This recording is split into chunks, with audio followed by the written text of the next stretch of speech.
Hey everyone, this is Scott from Forgot to Grow podcast. Welcome to another TV talk. Today I'm talking about the fact that Daredevil has been canceled on Netflix. Yes, earlier yesterday, Netflix announced that they're canceling Daredevil as well, just after the release of the third season, not even a month ago or barely a month ago it came out.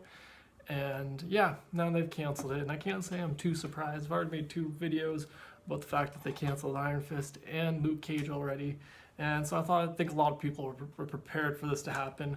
I can't say I'm quite as disappointed or as upset with this one. I do like Daredevil, I did enjoy the show, but I thought that this third season did a good job of ending on not like a cliffhanger, but on like an open-ended way that it's like, okay, I can just imagine my own thing where the characters go from here.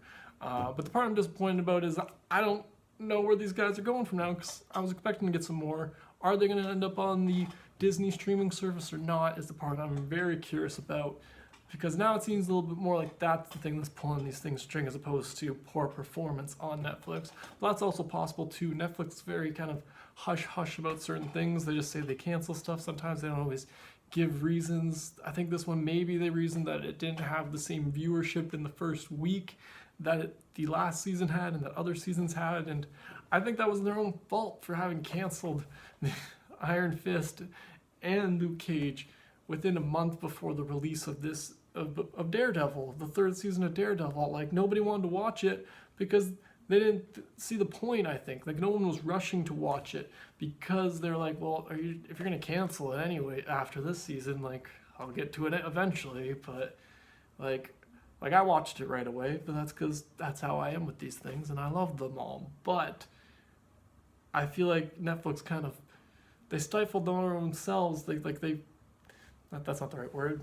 They sabotaged their own selves by announcing the cancellation. Maybe it wasn't 100% their choice. That's one thing that seems unclear right now, whether Disney is somehow got some kind of pull in this.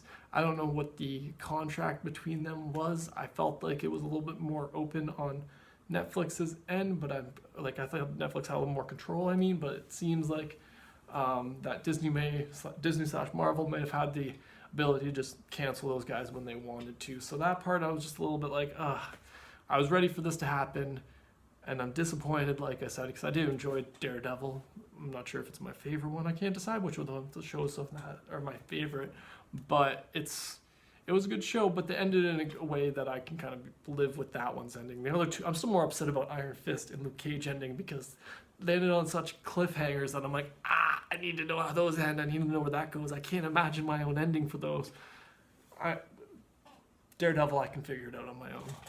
But this also makes me kind of concerned for, obviously, the other ones, meaning Punisher and Jessica Jones, both which have seasons currently in production to be released within, I think, sometime in the next year, if not in the next 6 months or so. I'm not exactly sure when those release dates, so don't quote me on that one. But I'm just concerned about those ones. Like, I'm sure that those seasons that are being produced right now are going to make it to Netflix.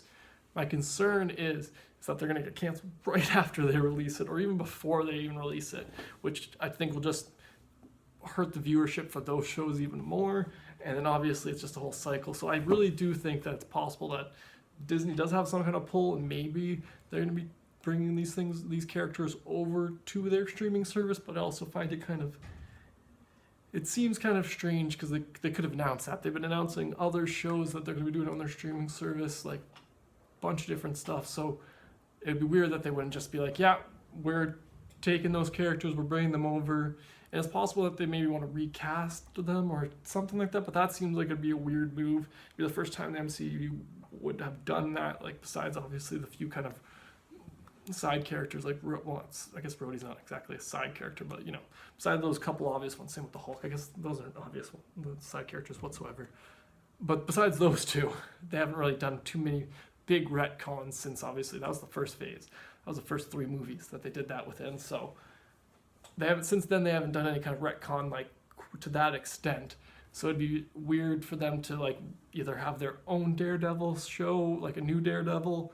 I'd like Charlie Cox to come back if Disney decides to bring them over there, but it could just be ending so that there is less like confusion, so that people aren't Like this could be Disney just being like, oh, if you want your Marvel shows, you gotta come. If you want new Marvel shows, you had to come to the Disney streaming service. So it does seem like Disney probably has some kind of hand in this decision on Netflix, but it could also be just the viewership wasn't quite as strong as they wanted, which I think is also their own fault because Netflix is just, it's kind of like the problem, like Netflix is great. I love Netflix, but at the same time, it's kind of too convenient, meaning I put stuff off all the time. Netflix originals I will put off because I'm like, oh, it'll be there when I get to it. I want to watch other things. So that could be an issue that some other people run into, or not run into, I guess, but like that could be how some other people treat the Marvel shows, the Netflix Marvel shows, and that they were like, I'll get to it eventually, and that kind of obviously hurts viewership because there's no urgency to these things because it's like, oh, it's always there. You know what I mean? It's always going to be on, well, now that they're canceled, then it's going to be no more. But at the same time, those seasons that are there are going to be staying there.